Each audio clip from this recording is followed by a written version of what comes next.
sehingga sampai terkumpul di rumahnya 1 kintal beras, 2 kintal beras, karena puluhan orang datang ke dia ngasih zakat. Akhirnya diapakan? Dijual ke warung-warung sembako. Ada yang jual dengan cara tukar, ya, dijual dengan cara tukar. Ini beras biasa, ini beras harga 10.000, dikumpulkan jadi 25 kilo, terjual 250.000 harganya. Saya kepingin beras yang harga mahal, premium yang mahal. Kemudian dijual itu sekarung, ini 2 karung, saya ambil itu 1 karung, tuker, barter, ya, barter, sekarung banding 2 karung dengan cara barter. Banyak yang melakukan itu, padahal aturan syariat itu riba. Itu adalah unsur riba, perbuatan riba. Menukar bahan makanan sembako dengan ukuran 1:2, tukar atau sembako 2 dengan 1, tukar tambah riba. Lu tidak ngerti saya, tidak tahu saya. Apakah dengan tidak tahu terus menjadi halal? Tidak jadi halal. Kan banyak ustaz di sebelah rumah, banyak pengajian di masjid-masjid sebelah rumah. Kok tidak tanya dulu? Mau buka toko emas, itu juga banyak unsur ribanya. Kredit emas, cicil, arisan emas, arisan, ya.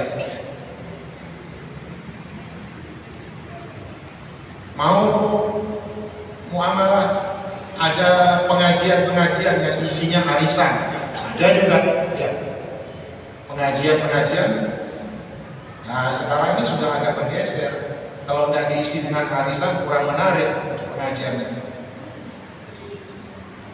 Arisan, nanti yang dapat duluan paling kecil jumlahnya dapatnya, kan gitu ya. Yang dapat paling dulu nerimanya potongannya lebih banyak. Nanti yang paling terakhir itu dapat paling banyak, full dapat. Semakin mundur dapatnya, semakin kecil potongannya. Hukumnya apa? Itu haram. Lo tidak tahu saya. Kenapa terjun ke di situ sebelum belajar hukum? Ini juga banyak muamalah seperti ini, ya. Harus diperhatikan. Di banyak tempat, arisan, ada arisan sebulan 1 juta, ya. Nanti yang pesertanya 12 orang dapatnya 12 juta. Tapi yang dapat ngambil duluan dapatnya cuma 11 juta. Yang 1 juta kemana? Diambil oleh adminnya, ya. Itu transaksi yang haram tanpa disadari. Kalau belum tahu, wajib belajar, ya. Dan banyak lagi muamalah yang kita lakukan. Saya seorang petani, apakah tidak ada hukum fikihnya, hukum syariatnya? Ada. Seorang petani itu ada aturan syariat. Sekarang banyak petani yang tanpa disadari karena tidak ngertinya karena nggak mau belajar, nggak mau ngaji, hanya terjerumus pada kesalahan yang fatal. Ya, petani baru nanam, dia sudah menerima uang bayaran dari biji yang bakal dipanen 3 bulan lagi. Sekarang nanam, tapi sudah menerima uang panen. Dari siapa? Dari tengkulak. Ya. Bayarannya jadi pinjam uang. Bayarannya nanti hasil panen. Sehingga dia panen nggak dapat apa-apa, ya. Dia pinjamnya mungkin 10 juta, ketika panen seandainya dijual bisa laku 15 juta karena harga naik, apakah itu lombok, apakah itu jagung atau apa. Waktu pinjam uang di saat harga lomboknya lagi turun, dia sudah pinjam 10 juta, kira-kira besok kalau panen dapatnya 10 juta, nanti diambil saja. Ternyata waktu panen yang mutanya dia yang panen dapat sampai 15-20 juta, yang pinjam uang 10 juta menyesal, merasa rugi. Tapi sudah kadung perjanjian mau apa? Di situ ada unsur riba. Ya. Saya sebagai tukang, mungkin ada yang tukang bangunan, tukang kayu, atau tukang apa? Apakah bisa terjerumus dalam keharaman? Bisa terjadi. Jam datangnya itu harusnya jam 7, nanti setengah 8 baru datang, ya. Atau jam 7 10 menit baru datang. Datangnya pun masih duduk-duduk. Harusnya mulai kerja jam 7 mulai kerja. Tapi ini 7 5 menit, 7 10 menit baru datang. Datangnya pun santai, masih rokokan dulu. Satu nyambung lagi dua. Berapa menit itu? 2 batang rokok, 20 menit. Datangnya 7 10, rokokannya 2, setengah 8 baru datang. Baru ngambil alat pun kadang-kadang perbaiki alat dulu. Kerjanya setengah 9. Itu riba. Korupsi waktu.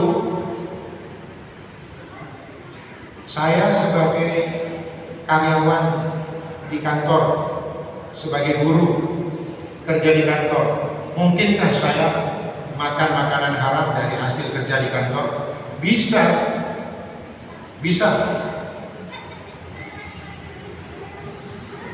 Jam pulang kantor jam berapa? Jam 3. Tapi nanda tangani pulang jam 3, tapi sudah hilang dari kantor jam 1. Ya. Jam 1 sudah hilang. Nitip tanda tangan dari teman, nitip. Atau datangnya telat, tapi tanda tangannya pas waktu. Ini sering terjadi, ya. Sering terjadi. Pekerja di kantor tanda tangannya jam 7 padahal datangnya jam 9. 2 jam setiap hari dikalikan 1 bulan, 60 jam dia korupsi waktu. Haram, maka harus belajar. Talabul ilmi faridatun 'ala kulli muslim. Sedikit lagi. Wa kadza yajibu 'alaika an ta'lama ma yufsidul a'mal minal afat al-batinah kal ujub wa riya. Dan juga wajib atas kalian mempelajari penyakit-penyakit hati yang bisa merusak amal ibadah kita. Penyakit-penyakit yang bisa merusak amal ibadah harus kita pelajari. Apa saja? Contohnya di sini disebut Habib Abdullah bin Husain bin Tahir al-Haddad. Beliau berikan contoh seperti ijab, ujub, riyah. Apa itu ujub? Ujub ijabul mar'i bi nafsi, merasa dirinya mulia karena ahli ibadah. Ya. Itu ujub, penyakit yang berbahaya. Jahun qadar, penyakit kronis yang bahaya yang menghancurkan nilai ibadah. Kelihatannya sepele. Bagaimana contohnya ujub itu? Ujub itu ada yang ahli ibadah. Ahli ibadah setiap pagi sebelum adzan sudah pergi ke masjid. Kemudian berangkat dari rumah, di perjalanan melihat orang, apakah itu melihat rumahnya orang masih tutupan, atau melihat orang bermaksiat, orang tidur di pinggir jalan, dia merasa, oh dasar jam segini belum bangun, nggak seperti saya, ya, nggak seperti saya. Muji diri sendiri karena ibadah, dasar pemalas. Dia menjelekkan orang, membandingkan dengan dirinya. Dia melihat orang rumahnya masih tutupan, sudah azan masih tutupan rumahnya. Nggak seperti saya, belum azan saya sudah keluar, belum azan saya sudah siap. Itu penyakit yang pasti menghinggapi hati orang, khususnya ahli ibadah. Ahli ibadah itu cara setan. Ahli ibadah, setan tidak mungkin bakal menggoda untuk jangan ibadah. Kalau sudah ahli dalam ibadah, biasa sudah bangun subuh, tidak pernah telat sholat jamaah, sudah terbiasa. 20 tahun sudah melatih sehingga biasa sudah. Apakah luput dari gangguan setan? Tidak luput. Cara setan mengganggu itu tidak dengan cara Allah tidur aja, tidak usah ke masjid, apa sholat. Tidak begitu cara setan mengganggu. Tapi caranya adalah dengan memasukkan rasa bangga di dalam hati. Saya sudah 20 tahun saya ahli sholat jamaah. Ini orang sudah bubar dari sholat jamaah masih ngorok juga. Tidak ngomong, hatinya yang ngomong. Ini penyakit namanya ijab atau ujub. Beda dengan riak, ya. Riak pamer ibadah, jelas. Nah, untuk mengatasi bagaimana dalam kitab Nasaih Diniyah itu Imam Habibul Haddad Sahib Ratib. Di dalam kitab ini juga cucunya Habibullah Sahib Ratib, Habib Abdullah bin Husain Thahir, memberitahukan kepada kita, kalau kita merasa diri kita bangga karena kita ahli ibadah, terus kita merasa lebih mulia daripada orang lain, kita lihat pertama, lihat masih banyak ahli-ahli ibadah yang jauh lebih hebat daripada kamu, lebih hebat dari Anda yang tidak seperti Anda hatinya. Ya. Kedua, di antara cara untuk menggembleng hati, hei hati, hei nafsu, itu nafsu yang bicara, dikompori oleh setan. Hei, syukur Allah menjadikan kamu seperti ini.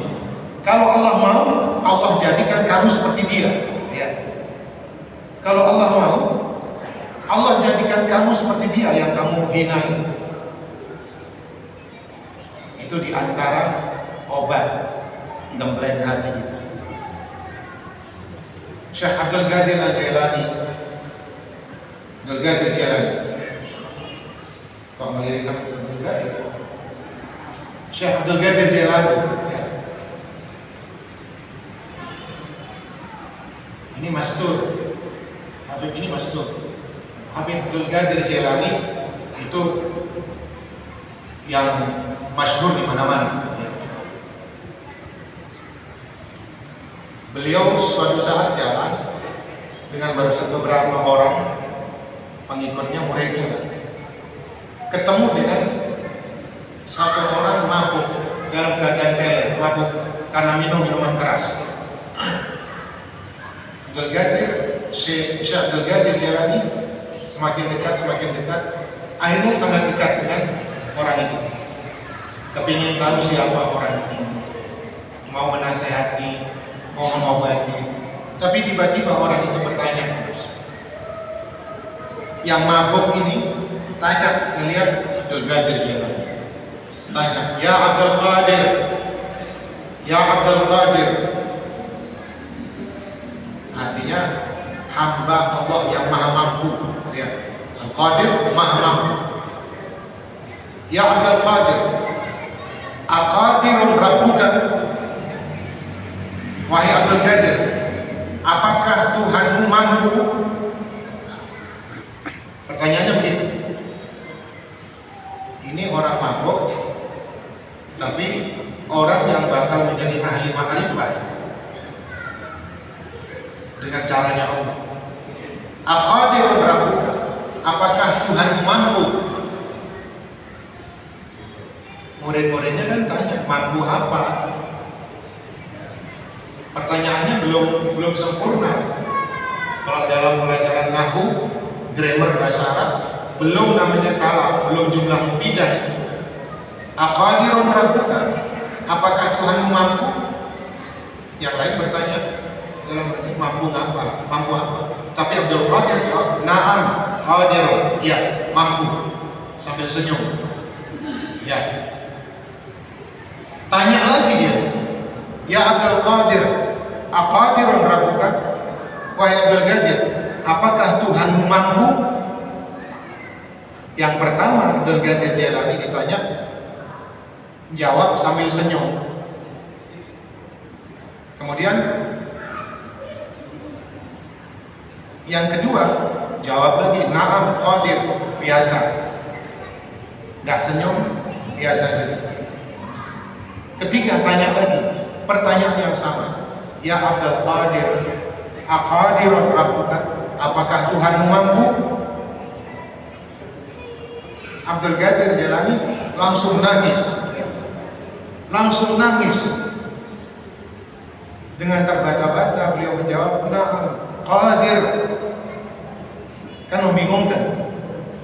Kenapa pertanyaannya sama, 3 pertanyaan yang sama, tetapi jawaban dengan ekspresi wajah yang berbeda? Ternyata pertanyaan dari orang itu yang pertama adalah, wahai Abdul Qadir, apakah Tuhanmu mampu untuk memaafkan saya, mengampuni saya?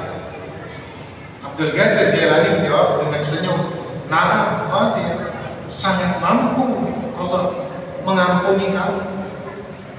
Cuma seorang pemabuk kalau mau datang untuk minta ampun kepada Allah, sangat mampu, sangat senang. Pertanyaan yang kedua yang ditanyakan oleh orang ini, apakah Tuhan mampu menjadikan aku seperti kamu? Menjadikan aku yang ahli maksiat seperti ini, bisakah aku dijadikan seperti engkau? Abdul Qadir menjawab, mampu. Allah maha mampu untuk segalanya. Menjadikan ahli maksiat, dijadikan wali, tidak 1-2 yang terjadi dalam kehidupan manusia. Yang ahli maksiat disadarkan, dikasih hidayah, jadi ahli ibadah, jadi orang dekatnya Allah, banyak. Maka Abdul Qadir Jailani menjawab, mampu. Nah, yang ketiga pertanyaannya, wahai Abdul Qadir, apakah Tuhan mampu? Pertanyaan ini yang tidak kuat Abdul Qadir Jailani untuk tidak menangis. Apakah Tuhan mampu untuk menjadikan dirimu dalam posisi saya, dirimu yang seperti ini menjadi pemabuk seperti saya? Apakah mampu? Di situ Abdul Qadir Jailani nangis. Kemudian mengatakan kepada orang-orang, muliakan orang ini, muliakan orang ini, bukan orang sembarangan. Maksudnya muliakan, bersihkan. Yang mabuk, yang kelihatan teler di pinggir jalan, muliakan, bersihkan, hormati, ajari, dan akhirnya itu orang menjadi pengikut setia yang kita ada. Jadi jangan kita bangga dengan ibadah kita. Maksudnya dengan ibadah bangga sehingga merasa paling mulia di hadapan orang lain. Tidak. Kata Nabi, al-a'mal bil khawatim. Al-a'malu bil khawatim. Amal-amal yang kita lakukan nilainya itu adalah nanti penutupan, bukan sekarang. Amal yang kita lakukan sekarang sedang berjalan kita. Penentunya adalah penutupan nanti saat kita mati. Kita tutup hidup dengan apa? Husnul apa su'? Husnul khotimah apa su'ul khotimah? Ya. Baik, ini ada satu paragraf dari nasihat beliau, tapi belum satu paragraf sudah cukup waktu. Saya hanya ingin menjawab satu pertanyaan berhubungan dengan pertanyaan pada malam Jumat yang lalu. Malam Sabtu yang lalu saya membahas tentang pertanyaan juga. Ada pertanyaan bagaimana hukumnya menerima pemberian dari orang yang tidak jelas. Bagaimana hukumnya menerima pemberian dari orang yang penghasilannya haram? Ya, diantaranya yang tidak jelas bagaimana, yang penghasilannya haram, bagaimana hukum menerimanya? Itu sudah saya jelaskan malam Sabtu yang lalu. Diantaranya menerima pemberian dari orang yang penghasilannya haram. Hukumnya adalah haram. Hukumnya haram. Kalau tahu jelas bahwa dia pekerjaannya, penghasilannya adalah haram, maka kita tidak boleh menerima pemberian dia. Kalau jelas-jelas kita tahu bahwa yang akan dia kasih itu adalah haram. Satu contoh, dia ngomong, ayo makan bareng, makan yang enak, makan yang banyak, saya yang bayar. Kok tumben? Dapat dari mana? Nomor saya gold, togel saya tembus. Makan yang enak, makan yang banyak. Oh jangan mau. Itu contohnya. Ya, jelas itu. Dia sendiri ngomong kalau hasilnya. Atau orang yang kerjaannya haram, jual barang curian.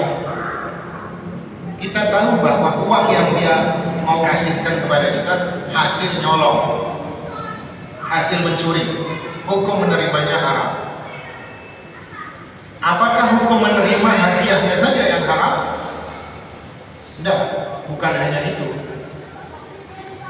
Bertransaksi dengan dia pun menjadi haram. Ya, kalau kita tahu dia penghasilan haram. Kita punya warung, yang beli jelas uang yang diparkir itu adalah uang haram. Membeli sesuatu dari toko atau warung kita wajib hukumnya untuk mencari alasan bahwa barangnya nggak ada, barang yang dia cari nggak ada. Mas, saya mau cari ini, cari gula, ada gula nggak? Beli 1 kilo. Ini maling ini yang beli. Ya. Jelas uang hasil ngerampok dipakai beli gula. Maaf, habis, nggak ada. Enggak. Kalau tahu, kalau nggak tahu nggak boleh tanya dari mana uangnya, nggak boleh tanya. Nah, berjalan waktu mulai pekan lalu sampai sekarang, ada yang tanya, ada seseorang tanya kepada saya, bagaimana hukumnya? Ini jelas pertanyaannya, bukan saya yang bikin contoh, pertanyaan ini. Bagaimana hukumnya? Ada seseorang kerjaannya tukang pijat.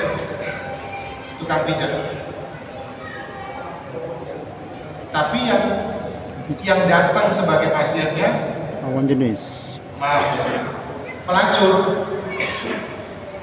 Habis melayani orang, dapat uang, kemudian dia mau pijat ke tukang pijat yang pijat capek. Tahu kalau ini penghasilan dari situ, bagaimana hukum melayani dia? Maksudnya memijat dia untuk menerima uangnya. Kalau tahu, hukumnya haram, ya, menjadi haram.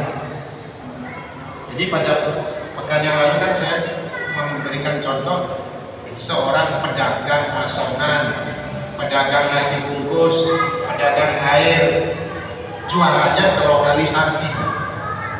Karena di situ butuh air, butuh makanan, banyak orang beli di situ. Ini mah jualan nasi halal hukumnya, tapi karena lokasi jualnya tempat yang haram, maka penghasilan menjadi haram. Bagaimana kalau orang penghuni yang di sana datang ke sini? Kalau kita tahu dia itu orangnya dan hasilnya dari situ, kita berusaha untuk menolak. Wajib berusaha untuk menolak. Itu jawaban dari salah satu pertanyaan. Salah satu pertanyaan berhubungan dengan masalah-masalah yang sudah kita bahas pada pekan yang lalu, malam Sabtu yang lalu. Mudah-mudahan manfaat, mudah-mudahan barakat. Allahumma ahdina bihudak waj'alna mimman yusari'u bil ridha wa la tudallina waliyan siwa wa la taj'alna mimman khalafa amraka wa asa wa hasbunallahu wa ni'mal wakil wa la haula wa la quwwata illa billahi al-aliyyil azim. Sallallahu ala sayyidina Muhammadin wa ala alihi wasallam. Alhamdulillah.